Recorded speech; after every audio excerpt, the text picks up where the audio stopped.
भाई इस ड्रामे में सबसे ज्यादा मासूम और मजलूम मुझे ये फरूक पठान लगा। भाई आप देखें उस बेचारे पर इतना जुल्म किया गया, उससे 2 साल खिदमत करवाई और जाते हुए चाय भी नहीं पिलाई। वो बेचारा वहीं बैठा रहा और एंड पर कहा ओके अल्लाह हाफिज, गले लगा के जफ्फी दिलवाकर। जैसे गरीब आदमी खुश नहीं हो जाता इलेक्शनों के दिनों में कोई चौधरी आके जफ्फी डाल लेना, बेशक वो चोर डाकू हो, बस बंदा ये सोच लेता है ये बहुत चंगा आदमी है, भाई मैं वोट इसी को दूंगा। मैं पसीने से भरा हुआ था तब भी उसने मुझे जफ्फी डाल ली। यही हाल फरूक का दिखाया है। भाई वो मुर्तसिम खान उसका जफ्फी डालता है, वो भूल जाता है भाई ये ना तो मैंने चाह भी नहीं पूछी। अस्सलाम वालेकुम फ्रेंड्स, मेरा नाम है सुमेर और आप देख रहे हैं सभी सुमेर यूट्यूब चैनल। तो दोस्तों जैसा कि आप सब जानते हैं कि ड्रामा सीरियल रन मुरीद का यानी कि तेरे बिन का एंड हो ही गया है। सभी जानते थे, पिछले 10 एपिसोड से जानते थे कि इसका एंड क्या होने वाला है, लेकिन बहुत सारे ऐसे बेवकूफ और समझदार लोग भी मौजूद थे जो देख रहे थे और सोच रहे थे यार हो सकता है कि मीरब जो है मुर्तसिम से तलाक लेकर फरूक से ब्याह कर ले। बहुत चंगा नाम है भाई। फरूक के साथ बुरा हुआ या हया के साथ या फिर उससे भी ज्यादा मुर्तसिम के साथ बुरा हुआ, ये सारे का सारा पोस्टमार्टम करने के लिए पोस्टमार्टम स्पेशलिस्ट सुमेर चौधरी आपकी खिदमत में हाजिर है। तो वीडियो शुरू करते हैं, लेकिन उससे पहले आप दोस्तों से गुजारिश है कि चैनल को सब्सक्राइब कर दे और बेल आइकन पर क्लिक करना मत भूलिएगा। ओ भाई 5 लाख सब्सक्राइबर कर दो की फर्क पैदा है। चलो वीडियो शुरू कर दे। भाई लास्ट एपिसोड में आपने बहुत सारी बोंगियां नोट की होंगी, लेकिन ये बात आप लोगों ने नोट नहीं की होगी कि मीरब की एंट्री पर सबसे ज्यादा टेंशन बख्तू को होती है। बख्तू कहता है मीरब बीबी आप ये कहां से आ गई।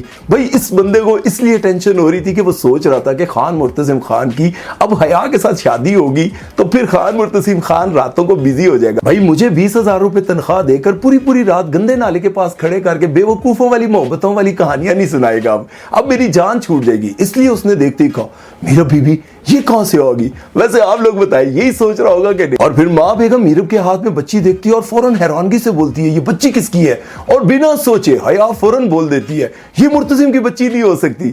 आप कैसे कह सकती हैं? आप तो ऐसे कह रही हैं जैसे आप मुर्तसिम को अंदर तक जानती हो, समझ रहे हो? या फिर आपने मुर्तसिम को किसी हकीम के पास देख लिया था, या फिर उसको कोई ताकत वाली दवाई खाते हुए देख लिया था, या फिर आपके साथ भी कोई मामला हुआ था जिसकी वजह से आप जानती है कि ये बच्ची मुर्तसिम की नहीं हो सकती। कुछ ना कुछ तो गड़बड़ जरूर है। आप लोगों ने एक और बात नोट की होगी कि जब मीरब अपनी बच्ची के साथ घर में एंटर होती है तो हया को गुस्सा आता है और उसको धक्के देकर बाहर निकाल रही होती है, तो अनवर चाचा आगे खड़ा हो जाता है, कहता है मेरी ती को घर से कोई नहीं निकाल सकता, अब ये यहीं रहेगी।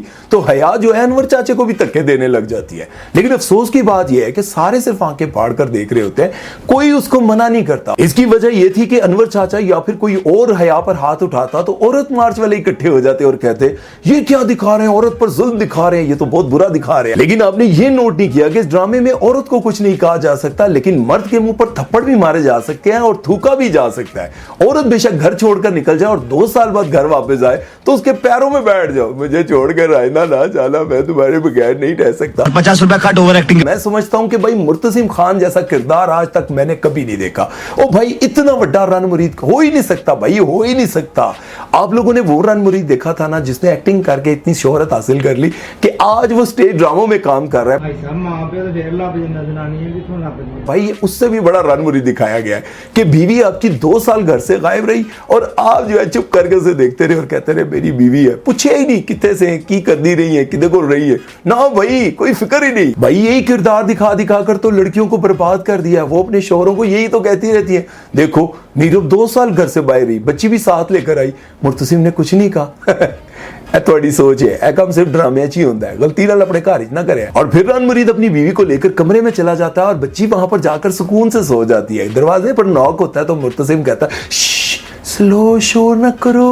ओ भाई ये बच्ची 2 साल वहां उस घर में रहकर आई है जहां पर हर मिनट के बाद आवाज आती थी आलू लो, टीडे लो, मटर लो, गाजर लो, एलो या पुराना वेज, कुल्फी ले, गोलगप्पे ले, हलीम ले, दाल ले, चावल ले, पुराने कपड़े ले। ये आवाजें सुन सुनकर उसकी आंख नहीं खुली तो भाई ठक ठक दी आवाज नाल खुल जाएगी। और फिर मुर्तसिम अपनी बेगम को कहता है कि फिक्र मत करो, कल डिजाइनर आएगी और बेबी रूम फिट सा तैयार करेगी। भाई उन्होंने कहीं एक बड़ा जा सोफा भी तेरे वास्ते ले आवे क्योंकि इस सोफे ते लेट लेट के तेरियां लत्तां थक गई होनी। हाँ ना यार, भोंगियों की भी हद होती है कि आप बच्ची के लिए एक पूरा डिजाइनर से कमरा तैयार करवा रहे हो लेकिन अपने लिए एक बड़ा सोफा नहीं बना सकते।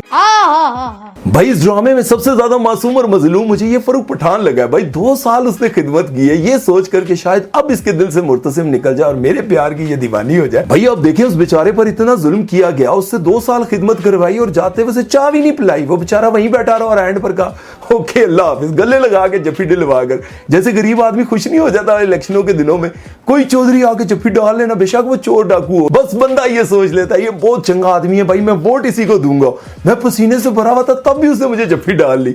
यही हाल फारूक का दिखाया है भाई। वो मुर्तसिम खान उसको जफ्फी डालता है, वो भूल जाता है भाई इन्होंने तो मैंने चाह भी नहीं पूछी, मैं 2 साल इन्हों की खिदमत की थी। अब बात कर लेते हैं इस ड्रामे की सबसे बड़ी बोंगी की, जो शायद आप लोगों ने नोट ही ना की हो। आप लोगों ने देखा कि इस ड्रामे पर बहुत बड़ी कंट्रोवर्सी बनी थी कि टिशुम टिशुम ठा हुआ था, लेकिन उसमें दिखाया ये था कि मुर्तसिम ने मीरब के साथ जबरदस्ती की है। उसके साथ निकाह में ये एग्रीमेंट हुआ था कि भाई तुम मुझे हाथ नहीं लगाओगे। लेकिन जब मुर्तसिम के मुंह पर थप्पड़ पड़ता है और मीरब उसके मुंह पर थूक देती है, तो उसके बाद मुर्तसिम खान को गुस्सा आता है और उसे कमरे में ले जाता है और वहां पर हो जाता है टिशुम टिशुम ठा।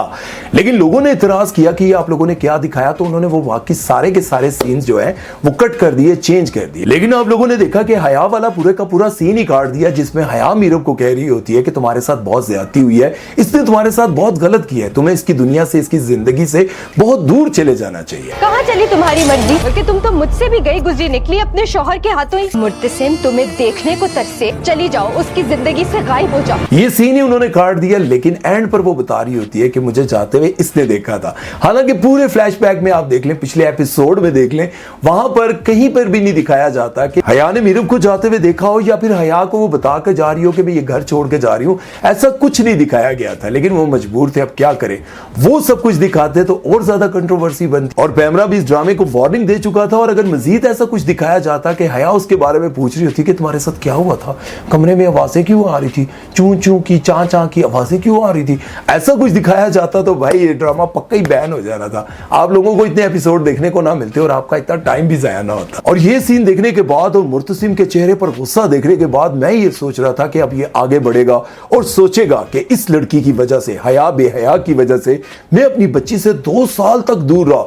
अब वो गुस्से में आगे बढ़ रहा होता है। मैं सोच रहा हूं कि अब पड़ेगी, अब पड़ेगी। पास जाकर उसकी अंगूठी उतार लेता, दे मेरी अंगूठी। जैसे बच्चे नहीं कहते मैं नहीं बोलता, मेरी चीज वापस करो। भाई सारी जिंदगी वो कहती रही कि माही माही मैनू छल्ला पवा दे, तू छल्ला लवा लेता यार। और फिर मां बेगम कहती है कि अब मैं तुम्हें इस घर में 1 मिनट भी बर्दाश्त नहीं कर सकती। मैं तो सोचा भाई ऐ भी तैयार है, दुल्हन भी बनी है, ते बख्तू भी तैयार है, दोयां दा आपसी विआह करा देन। लेकिन बदकिस्मती उन्होंने गुराह भेजता, हुण मैनू गुराह जाना पेगा हया दे पीछे। मस्ती कर रहे हैं। और फिर आखिरकार इस ड्रामे की हैप्पी एंडिंग दिखाते हुए मुर्तसिम अपने कमरे में आता है और फिर उसी सोफे पर आकर बैठता है और मीरब उससे देखती है ऐसे पास आकर। मैं समझा हुण कहेगी आ जाए थे बेड ते सो जाते। सवाल क्या करती है, कहती है मेरे जाने के बाद भी तुम यहीं सोते रहे। नहीं, हया दे कमरे च ओदे नाल सोंदा रहा, वो इधर ही सोता रहा ना, इधर ही बेचारा सोता रहा है। इसीलिए तो हम इसे खान मुर्तसिम खान नहीं बल्कि रनमुरीद कहते हैं। और हैप्पी एंडिंग के साथ दिखाया जाता है कि मुर्तसिम खान डरते हुए अपनी बीवी को कह रहा होता है बेगम अगर बुरा ना मनाओ तो थोड़ी देर में मेरे साथ सोफे पे बैठ जाओगी, कुछ देर यहाँ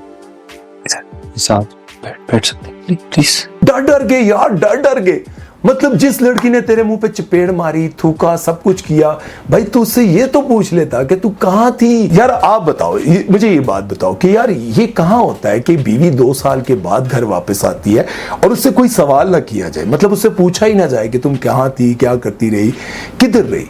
मतलब ये तो बिल्कुल जो है ना नेचुरल कुछ भी नहीं था कि आप रियल लाइफ में कभी सोच सकते हैं कि आपकी बीवी या फिर घर में कोई आपका 2 साल के लिए गायब हो जाए और 2 साल बाद वो वापस आए और एक बच्ची साथ उठाई हो, तो आपका सवाल बनता है, आप उससे पूछ सकते हैं, बहुत सारी बातें होती हैं। लेकिन कुछ भी ऐसा नहीं दिखाया गया। लेकिन गुजरते वक्त के साथ साथ हमारे ड्रामों में कुछ ऐसी चीजें दिखाई जा रही हैं जिसकी वजह से मुझे यूं लगता है कि हमारा मुआशरा, हमारा पाकिस्तान अब मजीद और खराब होगा। जैसा कि आप सब ने देखा है कि इस ड्रामे में ये तो दिखाया जा सकता था कि औरत अपने शोहर के मुंह पर थप्पड़ मारे, थूके। ये मैं बार बार इसलिए बताता हूं कि शायद डायरेक्टर को ये बात समझ आ जाए, लेकिन गलती अगर लड़की बहुत बड़ी भी कर दे, अपने बॉयफ्रेंड के साथ भी पकड़ी जाए, घर छोड़कर चली जाए, 2 साल बाद मिले, या फिर हया जैसी लड़कियां जो पूरे घर का सुख चैन तबाह कर दे, बर्बाद कर दे, उसको ये बात भी कहना गवारा नहीं है कि तुमने ये क्यों किया। मतलब उसको डांटना भी गवारा नहीं है, क्योंकि लोग आवाज उठाएंगे और लोग कहेंगे कि औरत पर जुल्म दिखाया जा रहा है। लेकिन मर्द को डिग्रेड किया जा रहा है और औरत को बर्तरी देने की कोशिश की जा रही है। खैर आज का पोस्टमार्टम करते हैं जी यहीं पर खत्म। उम्मीद करता हूं कि आप लोगों को हमारा वीडियो अच्छा लगा होगा, और अगर अच्छा लगा है तो कमेंट सेक्शन में दिल, गुर्दा, फेफड़ा सब कुछ लिख दीजिएगा, और आप किसका पोस्टमार्टम करवाना चाहते हैं ये भी लिख दीजिएगा। अपना ख्याल रखिएगा और सुमैर चौधरी को दीजिए इजाजत। अल्लाह हाफिज। अजान से मैं पूछ रहा था कि गाँव आए हैं तो तुम्हें कौन सी खास जगह पे घुमाने लेके जाऊं। हाँ अजान, मशहूर पार्क कौन सा? मशहूर ਕਿਹੜਾ ਮਸ਼ੂਕ ਪਾਰਕ ਹੈ ਬੰਦੇ ਦਾ ਪੁੱਤਰ ਮਸ਼ੂਕ ਪਾਰਕ ਜਿਹਨੂੰ ਮਸ਼ਹੂਰ ਹੋਣਾ वो मशहूर पार्क कह रहा है। ਮਸ਼ੂਕ ਪਾਰਕ कहना जी और मशूक नहीं यार उसको बुला पूछो और नहीं क्या कह रहा है यार? मशहूर पार्क रघु भाई क्या कर रहे हैं? झूले ले रहे हो? झूले ले रहे? हट जाओ, रघु भाई झूले लेने लगे। ये हमारे रघु भाई को देखे, वाह जी वाह। बेटा गिर जाओगे आप। नहीं गिरता अच्छा मैं मना कर रहा हूँ और तेज होता जा रहा है, करते जाओ फिर। अगर ये बच्चा मेरे साथ होता ना तो अब तक मैं इसकी सही छितरोल कर चुका होता।